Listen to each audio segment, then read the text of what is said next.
Alright. What episode is this? Is this 30? 29. This might be 30. It might be 30. No, you can't do might. You have to know. We just posted the other one.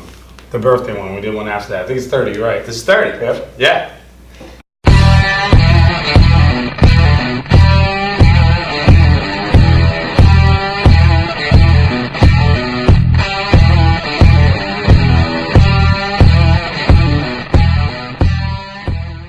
Yo! What's up, guys? My name is Chris Tutela, once again alongside my good friend, colleague, and creepy co-host, Ruben Borges. What's up, guys? And welcome to episode 30 of TTS Talk. We got a milestone here today, guys. The big 3-0. The big 3-0, and I think we got a good one for you today. And what we want to talk to you, well, first of all, before we get into today's show, how was your Memorial Day weekend, Coach? It was great. Very different. We were hanging out with friends that I would say about 8 years ago, Memorial Day weekend. We were going hard down the Jersey Shore. Yeah. I'm talking. Do you want to share some of your stories about the Jersey Shore? That's another episode in itself. And Can now we just talk about the? No, we can't. No, none of those. Right now, just the one story about the police. That's the past. When your brother was calling me at 5 in the morning. No, that's a lot. That's a long one. Long story short, Ruben was sleeping on a front lawn about 8 blocks away from where he actually lived. And the cop was trying to drive him home, but Ruben couldn't remember his address. Actually, it's a good segue for today. So the police officer did help me out. Yeah. Works out perfect for today's episode. The police officer did help me out. He asked me where I lived at the time. I wasn't sure. I think I was laughing at him. My brother was telling me, and I was saying, "This guy's funny." And I told the cop I wasn't sure, and then I finally realized where I lived, and he brought me there. So I forgot who the officer was, but thank you for that. You made it home in one piece. Yes. You didn't go to prison, but you did get a few citations. I did. I got about 3 tickets. It was over $500. So that was then. It's because you felt his shit in his pants. No. And he was naked. This Memorial Day, we were with that same crew, but this time we were adulting. We were at a barbecue outside. Yeah. And there was kids. A lot of kids. Beautiful kids around, joking around. And that was actually entertaining, watching them eat. Especially if you get a little buzzy, it's actually funny. Yeah, and then you and our friend Darius's kid were playing Jeopardy. And he won.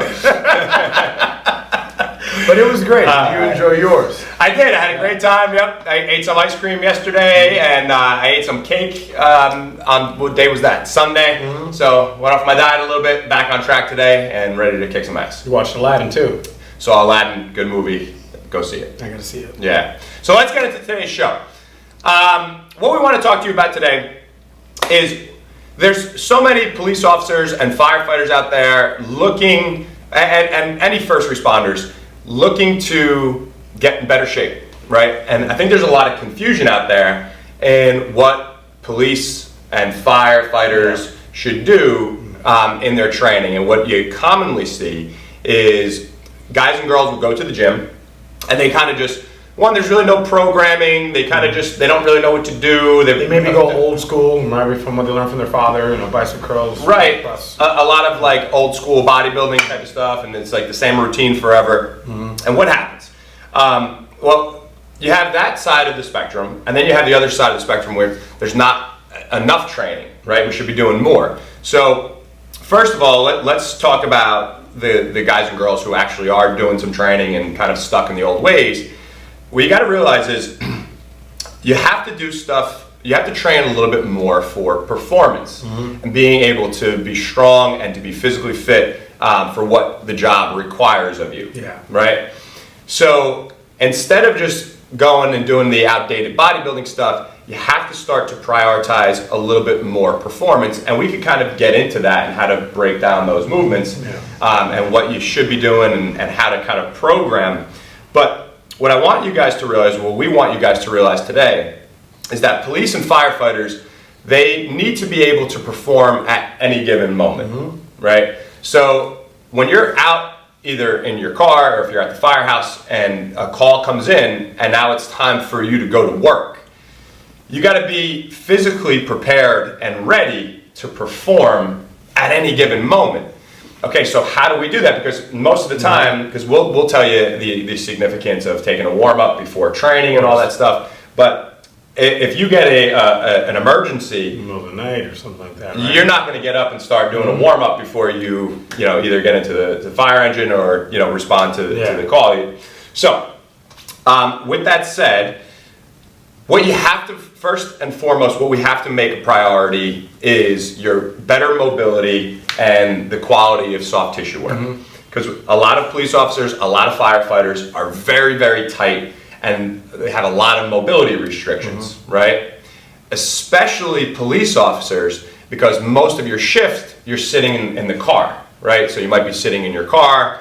For a while, too. We're talking about 8 to 12 hours. Yeah, sometimes. hours. Yeah. So over the course of 5, 10, 15, 20, 25 years, think about the damage that's doing to the low back. So there's a lot of low back issues for a lot of police officers. Their glutes are turned off. They're just sitting. There's no posterior chain activation, nothing. Right. So you get a lot of low back issues, low back pain, tightness, and stuff like that. And the same could be said for firefighters,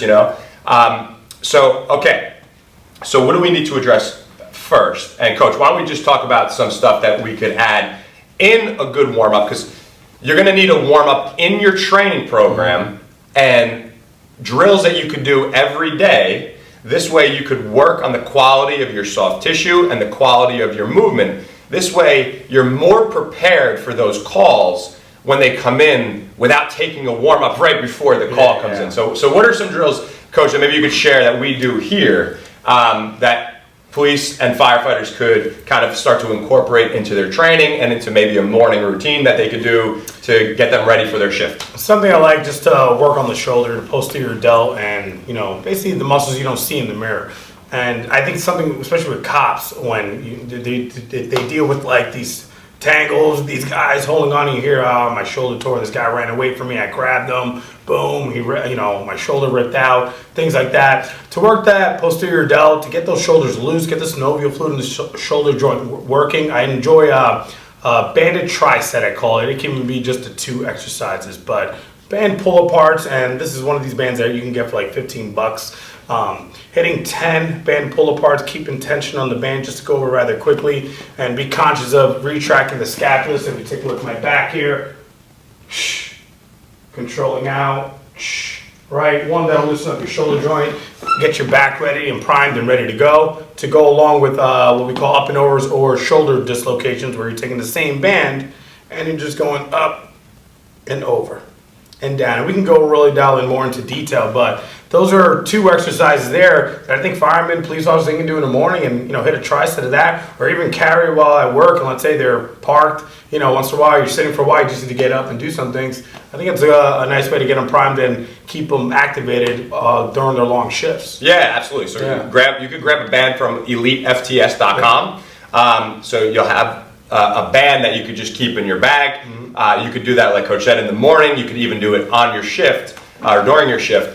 But yes, that's a great point, because the upper back, that's a common issue that most guys and girls have.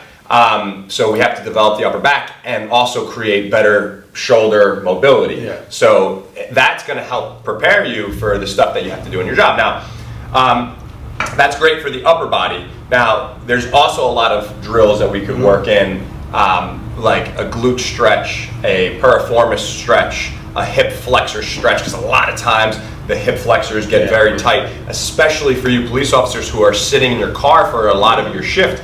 You have to understand the musculature that's getting tight, and we have to activate these muscles to get you better mobility, and make sure that, because a lot of times the back pain that you're dealing with, it's coming from tight hips, tight glutes, hamstrings, quads. So these are the areas that we really need to address. We see it a lot here, Coach. I mean, to cut you off, but the guys that tell us in their assessments, my lower back, you'll be the first hand to tell them, hey, it could be, just your groin's tight, your hip flexor's tight. And then through a month here, hey, how's your back been feeling? Pretty fine, because we've been incorporating this into routine. And also sometimes just from them hitting like RDL movements and stretching out. Compound movements, yeah. And that's another way of them stretching out. But always those hip flexor stretches, you see them feeling better. So yeah, absolutely. Yeah, so hitting some type of mobility drill for the hip flexors, the hip rotators, the piriformis, your glutes, your quads. You could take 5 minutes every morning and every night, 10 minutes a day, where you're addressing some of this stuff. So we could start to really help soften up some of that fascia and improve the soft tissue quality and the mobility of your joints. So whether you're a police officer or a firefighter, doing something for the upper back, maybe even working in some type of pec stretch. And then, like I said, if we move down the chain, we talk about the glutes, the hips, the quads, all that stuff. You could get yourself a little foam roller that you could keep also in your bag. You could bring that with you. You could do it in the morning. You could do it in the evening. Wherever you could work it in. But if you work on this 5 to 15 minutes a day, you're going to be more prepared than you would without doing this stuff at all. And also work this into your warm-up before your training. So I just wanted to preface the training that we're about to discuss with the importance of a good quality warm-up, making sure that you're moving before you train, but also that same warm-up, you can take that and work it into your day. Even your day off. And as a former fireman yourself, did you find that through that time, because even I know a lot of times the guys are working, but then you're also talking and stuff like that, it seems possible to be doing it in between those times, would you say? Yeah, I'm sure there's some time, because even if you take 10 minutes, 5 minutes, you have that in somewhere, you know what I mean? You can do it on when you're getting lunch, you finish up lunch. Sometimes a call comes in and, whatever you have planned for that day gets thrown off track. But that doesn't mean that you can't find the time to do it, or even before your shift or after your shift. You work on this stuff. This way you're just getting this stuff in on a daily basis. I think that's another thing. It's not as long as you think.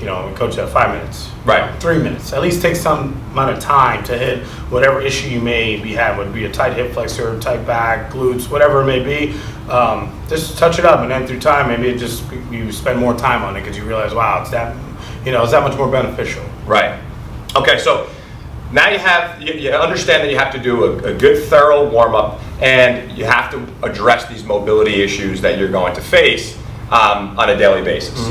Okay, so now let's get into training, and let's talk about what you need to do in order to be physically prepared for your job. So let's think about what the job is going to entail. So if you're a firefighter, you need to be able to carry heavy objects. You need to be able to drag, if you ever had to drag somebody out of a fire, or pull. You need to pull heavy hose up flights of stairs.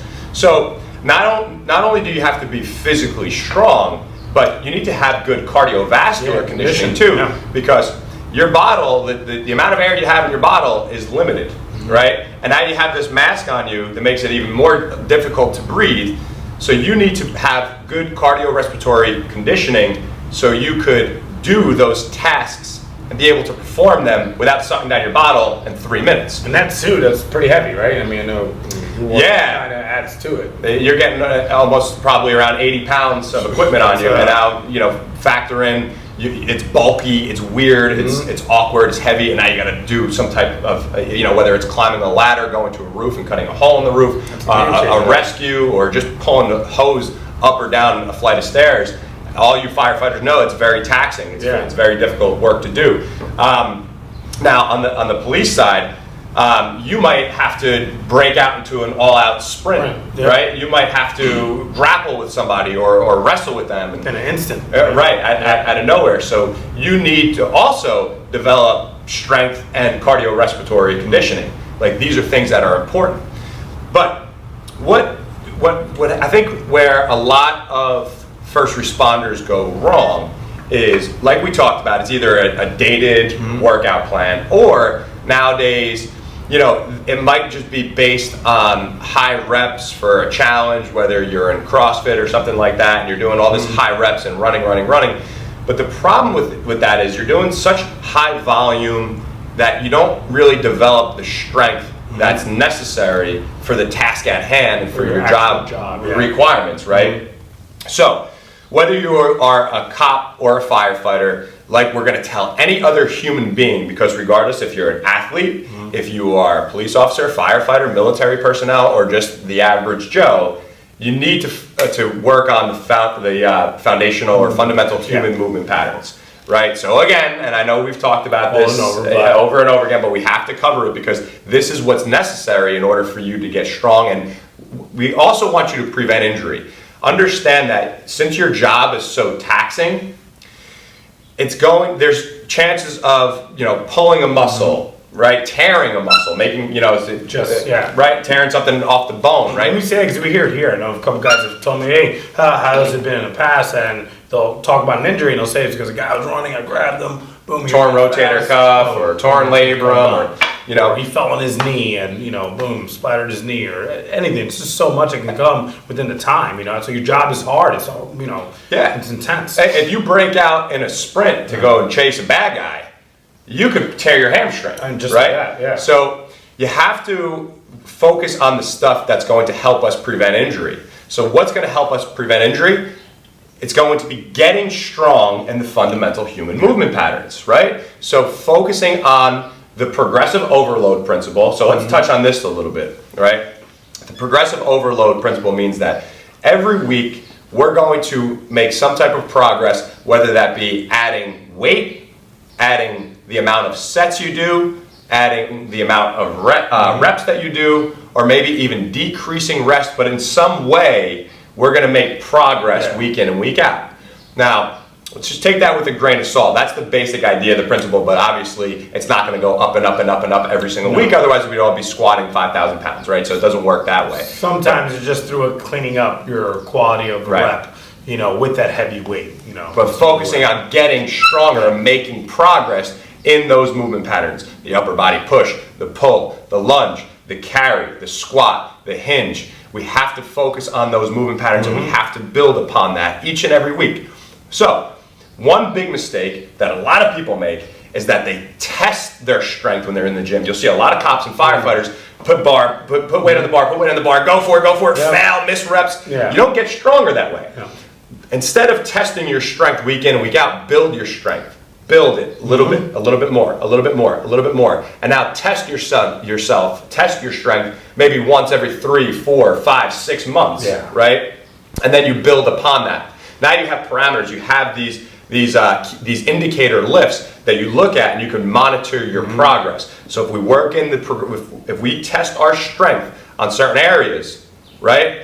And now for the next 3 months, we work on building our strength in these areas, and then we test again. You're gonna know where you started, you had a plan to get from A to B, and then you retest it, and hopefully we made progress in those areas. So even if you're not like a professional program, but you go to the gym on your own, for all firemen and police officers there, follow that, at least start off that way, knowing that, all right, I'm gonna progress, not hit a wall. So, you're not maxing out your first week. You're looking to build up to maybe give yourself a timetable. Let's say in 4 months, I'm going to test myself in these 3 movements or these 3 exercises. So build up towards that. And then after that, you have a deload week or a regression week, and then look to build up again in the next 4 months. But one, that'll keep you safe. That'll keep your joints healthy and safe. And that is a proper way to get stronger. So if you it seems like it's so much at you at once right now, if you are that guy they were saying that knows a little bit, take those couple things that to max out and just don't do it right away. Give yourself 3 months, 4 months, give yourself a timetable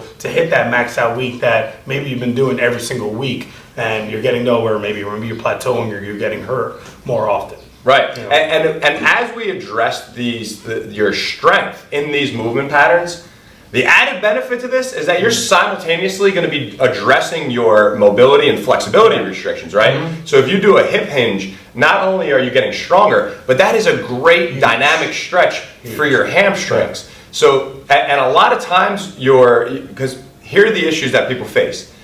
Mobility restricted, right?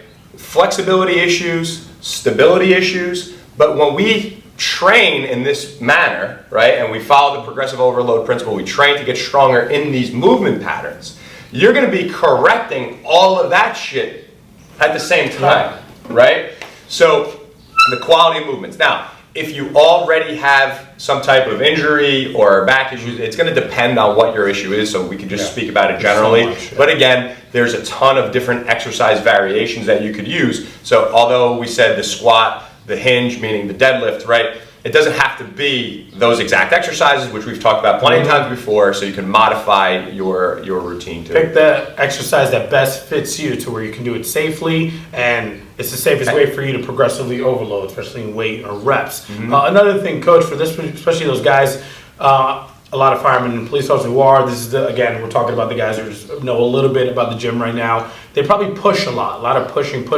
Don't forget about the posterior chain. So basically, all the muscles that you don't see in the mirror, that should be done at least twice as much as you do all your pushing. And I think that's something that's forgotten, or when you go in the gym, you kind of go to the muscles that feel good. Yeah. So you go to curls, you go to pressing, especially, you're looking to build your health, right? You just automatically go for what feels good. Right. Not to say the posterior chain work doesn't, but sometimes it can be rough. Hip hinge could be hard if you're RDLing, things like that. So work those muscles out, pull twice to 3 times as much more. So even if you're not sure how to program correctly, just know that you should be pulling a lot. Something to realize. Mm-hmm. Now that's the stuff. Now remember, that's the bulk of your training. Like that should always be what you're focusing on while you're in the gym. Mm-hmm. Okay, but like we mentioned earlier, cardiorespiratory conditioning is going to be it's going to be imperative for you, right? For your job, you have to be able to perform. You don't want to just be strong as shit and not have the ability to perform these grueling tasks when the call comes in. I think that's the key word. We keep saying this is perform. Like, your training your job consists of performing, right? You guys are like superheroes. I mean, this is awesome. We need you in this world. And, that's why having the best training style for you guys to perform best of your job, I mean, that's awesome. It's beneficial for you to keep you guys safe, and also for your job is what you guys protect us, Absolutely. So that's huge. So with that said, you need to be able to perform. So of course we're going to develop strength in these patterns. We're going to build upon that. But what about conditioning? Okay, so how could you work in conditioning? How much is enough, right? This is always where I think a lot of confusion lies in conditioning. Yeah. And honestly, those who are putting in the work probably do too much, or they're not focusing on the right stuff. You might just go and run on a treadmill, or you go out and run miles. But think about it. When in your job, if you're a firefighter and a fire comes in, when are you just kind of doing this? Yeah, you're not, right? You're moving, you're pulling hose, you're carrying shit, you're moving heavy stuff, you're covering right? So what do we need to do? Okay, so it's kind of like a mixed energy system type of task, right? Because it's not going to be all aerobic and it's not going to be all anaerobic. We're not going to get into energy systems today, but just so you know, you have to do usually short bursts of hard things where they're going to be dragging somebody, pulling something, lifting something heavy. But then there might be a time where you're just moving kind of at a casual pace, and these things kind of go together. So it's really a mixed energy system. And the same could be said for police work. So what do you need to do? Well, first of all, sprinting is something that I suggest to everyone, okay? Not only will sprinting help develop the type of conditioning that you need, but it can also build muscle, and it's great for burning fat. So it's really a huge bang for your buck. Now, sprints are something that you could do on your days off of training. So let's just say you're doing your strength work 3 times a week. Maybe you sprint once or twice per week, okay? And what I really love are hill sprints, just because you never really hit full acceleration. So the chances of you tearing a hamstring are decreased. So since you're sprinting up the hill, it's going to be a little bit more quad, a little bit more hip flexor, right? So, and you won't hit that max speed, but the effort should still be there. Okay, so you kind of get the same effect. You're going to get the same fat burning effect. Plus, if you've ever done hill sprints, you're going to feel the conditioning effect. So what could you do for something like that? It's going to depend on you. It's going to depend on your level of conditioning currently. So there's a lot of variables here, but let's just say you find a good hill. Maybe it's also going to depend on the hill that you use. I would suggest a grass hill. You could do 10 sets of a sprint up. Maybe your rest is a walk down or a jog down. Once you get to the bottom, you repeat. Now, it depends on what your goals are and all that stuff. So you could either say, my rest is, I'm going to walk down, I'm going to rest 2 minutes, and then repeat, because maybe your conditioning is already pretty good. Now you're looking to get more explosive, right? Or you could say, I want to really challenge my cardiorespiratory conditioning, so maybe my rest is a jog down, sprint up, and then you could repeat it that way. And that's something that can be progressive overload too. So if you're not sure, like yeah. the first time you go, you sprint, walk down, you felt good that week. Now next week, sprint, jog back. Yeah. Right. Or and then add sets or whatever. Decrease rest. So you said add sex. I was like, whoa, no, different cardio. That would be a different type of cardiovascular conditioning. You sprint up top. My personal favorite. You sprint up the hill, let's say add mountain climbers for 30 seconds and then walk down. So there's so many ways to progress that, especially if you're not sure at what level you're at. Right. So that's going to do you much better than just going and doing, you're going to jog. Now, if you're someone maybe who is healthy enough to sprint on a flat ground, one thing that I like to do is a tempo run. I think tempo runs are great for conditioning. So that would be you go to a local football field. You warm up, of course. You take a thorough dynamic warm up, right? We do some build up sprints to get you ready and prepared for what you're about to do. But then you go to the track, and maybe that's where you do a sprint for 80 yards or 100 yards, and then you jog the corner or walk the corner, and then you sprint 80 to 100 yards, and then you jog or walk the corner, and maybe you do that for a mile. Maybe then you do that for a mile and a half, and then 2 miles. Okay, that is going to give you a conditioning effect that's way different than just getting on the track and running or jogging for 2 miles. So those tempo runs would be great.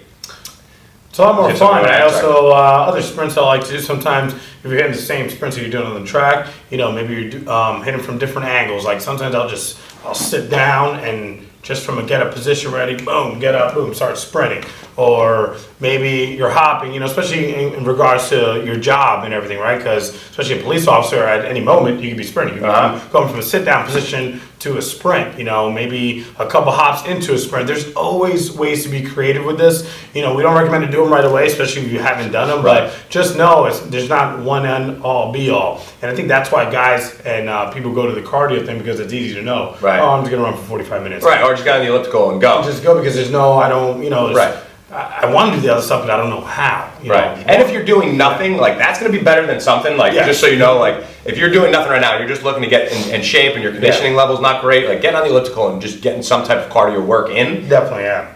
Okay, that's a start. But if you're somebody who's already kind of active and looking to get better, this is the type of stuff you need to be doing. And again, bleachers, that's another great, another one of my favorites, especially for you firefighters. You have to go upstairs. You could do that with a weighted vest as your conditioning improves to kind of simulate the equipment that you're wearing. And then also working in finishers. So days that you do train, you could work in some type of finisher. Maybe that's mountain climbers, maybe it's squat thrust, maybe it's jumping rope. But you could do some type of intense 5 to 10 minute conditioning at the end of your strength work. Do it after your strength work. This way you don't compromise your strength. And if you're thinking of ways to give finishers because you kind of don't know where to go, just start with 30 seconds on, 1 minute off for 5 rounds. Just of a given exercise. Of any exercise. Let's say it's mountain climbers, let's say it's squat thrust, anything like that. Kind of give yourself a base right there. 30 seconds on, 30 seconds off for 5 minutes. That's your finisher. And then from there, once you kind of get into that, just do some research yourself. Look for other ways to add that tempo, or maybe switch it up, maybe 30 seconds on, 15 seconds off. You can incorporate a Tabata with it. So there's versions of that, but if this is all too much you've never done before, think 30 on, 30 off, 5 minutes, boom. Right. It's a nice finisher right there. Keep it simple. And now to add to that conditioning and strength work, the biggest bang for your buck is going to be strongman training. And that's something that I have always loved. Yeah. Not only is it a nice change of pace, it's fucking fun. Yeah. You're going to have a good time with this. But it's easy to get a little crazy with strongman training too. So you got to just be careful and realize, what are you doing it for? Are you doing it more for the strength side of it, or are you doing it more for the conditioning side of it?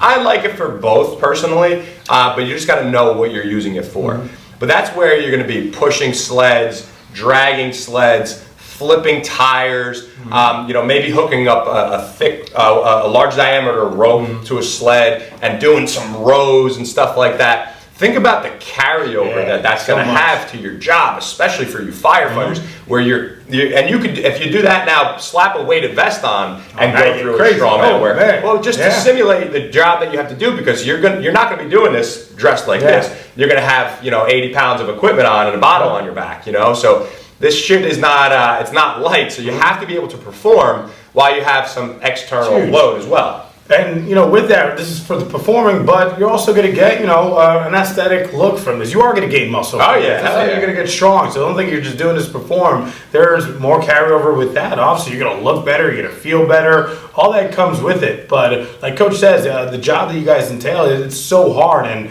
that's why sometimes this training has to get to that mode that you're talking about. Slapping on the vest, sled pushing, sled pulling. Especially at the end of a workout when sometimes it's a big mental test that comes with that. And being a police officer and a fireman, there are a lot of times in your job, a lot of positions you're at where it's a big mental test. Yeah. So why not keep adding that to your daily training? Right, and but it's so important too, because for your job, and police officers, you too, if there's not many times where you're going to be doing a job that's a barbell, that's a fixed object, it has plates on it, it's evenly distributed, right? So lifting that is very different than lifting a heavy sandbag that's flopping all over the place, or a keg that you have filled up with water and you're trying to stabilize it and move it at the same time. Yeah. That's going to have a lot more carryover to what it is you guys and girls do in your jobs. Yeah, there's just so much that go with that. I mean, I think just touching up again on that mental toughness, and because we can't even, I know you were a fireman too, but I can't even imagine a situation when you get a call, there's a fire here. Police officer, you get a call, there's a gunshots. Gunshots being here, and boom, holy smokes. This is where you want that muscle memory to take over, all that strength, kind of take over naturally. As this moment, you need to get mentally focused in it. Right. You get that in the gym too a lot. Like you get mental toughness in. The stronger you get, the more confidence you get, the better you are at it performing in life. But then what you guys do, it's even that much more. So it's good to have the bases down here to carry over in those very stressful situations. Right, and it's a good point too. And for the next point that I want to make here is that having body awareness and kinesthetic awareness, that's going to have so much carryover to everything you do. Like if you're a firefighter and you're crawling, which I certainly suggest that you work into your training routine, some type of bear crawls and stuff like that. Right, so but if you are a firefighter and you have to go into somewhere where you can't see, you're covered, you're in all this gear and stuff, just knowing your own body and being so aware of what it is that your body is doing, that's going to have a lot of carryover to your job too. That's where body weight training comes in, right? Being able to stabilize and move your own body weight through space. So working in chin-ups, push-ups, single leg movements, stuff like that, stability work, using a stability ball like a Swiss ball, stuff like that. Understanding that, developing stability, developing movement, quality of movement, through being able to move your body through space is going to have a lot of carryover. And the same could be said. Now, we could progress that with slapping a weighted vest on, or having a partner hold plates on your back when you do push-ups, whatever it is. But now, because once you get strong enough to move your own body weight through space for a given rep range, now we can start adding external resistance, and now you can make more progress off of that. So just don't be in dips, if your shoulders are healthy enough for it, but don't neglect the body weight stuff, okay? And again, be intelligent with the way you add this into your training. You could work in the progressive overload principle with this, and it doesn't have to just be for reps. It could be for added external resistance as well. This type of training will get you ready for those chaotic moments in your life. And with all this training, like Coach is saying, that we add in, be smart with the way you add it in. And listen, you don't have to be in there. We're not saying add all these in one day and be there for 3 hours. Find a way to incorporate it in where you can have it in for 45 to 60 minutes, get your training in, make it productive, and make it work for you. Right. Now, the other things that outside of the actual gym that any police officer, firefighter, paramedic, EMS, first responder in general needs to focus on, it's going to be your better nutrition, stress, and the big one, sleep. Okay? So let's be honest here, most first responders don't have the best diets, okay? So understand that, look, we already know the statistics. There's an increased risk of cancer in all people in general who work shifts, right? Who are up at night and sleeping during the day and all that, because your circadian rhythm's thrown off and melatonin production is suppressed and cortisol levels are high. The job is high stress to begin with, so your cortisol levels are already through the roof. You're already in these heightened states of fight or flight, right? So you have to understand that if the food that you're eating is causing more inflammation, you're going to be at such a higher risk of disease and illness. You have to start to think about your health, about your longevity, and prioritize better nutrition in your life. Okay, so cutting out the sugar, the processed foods, the flour, staying away from artificial chemicals and ingredients. You don't need pre-workout. Because look, if you're a cop or a fireman, or firefighter I should say, and you're like I said, you're always in these states of fight or flight. So now if you're slamming down 10 cups of coffee a day or pre-workout, you're even more wired. So that's going to do more harm than good. You actually might need to calm down a little bit. So that's where getting your stress levels in check with some type of meditation or deep breathing or taking a yoga class or something like that could be very helpful to try to like down-regulate a little bit and calm down. Especially deep breathing after a workout, because you're in this sympathetic state, getting back to the parasympathetic nervous system, and just after a training session, putting your feet up, listening to some relaxing music, and breathing for 5 minutes, focusing on deep belly breathing and doing those types of drills, box breathing, stuff like that. That's going to help reduce your stress levels. Now, there's a million other things you can do for that, like journaling, reading, and all that stuff. But Coach, anything you want to add about nutrition or stress? Definitely that with that breathing. You know, you want to get your body back to where it's resting and it's able to digest And recover. And recovery process too. And plus that'll lead to a better sleep on the night. You know, that's something to work in and get back to that state. So maybe after you train, especially if it's later at night, you're getting home, you're ready to eat, you're ready to go to bed, and your body knows it's time. Your body's not in this fight or flight mode like at night, and that's when it's hard to just kind of break down and sleep. You know? Right. Well, a big problem with firefighters and police officers is that their sleep cycle is so off. You might have a police officer that works 7 p.m. to 7 a.m.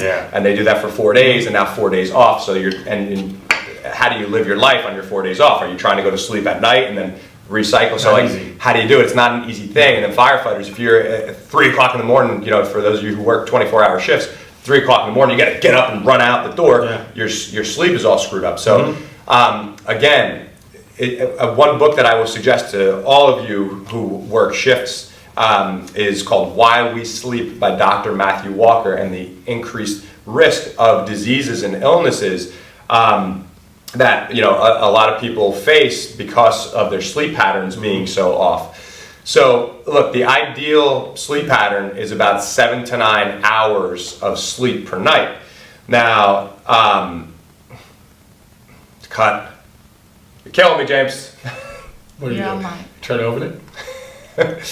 Go ahead. 7 to 9 hours of sleep per night is the ideal range of what you're looking for. Now, if you can't get that during your shift, which is very difficult for people, what I want you to do is just do your best to kind of catch up on sleep once your shift is over.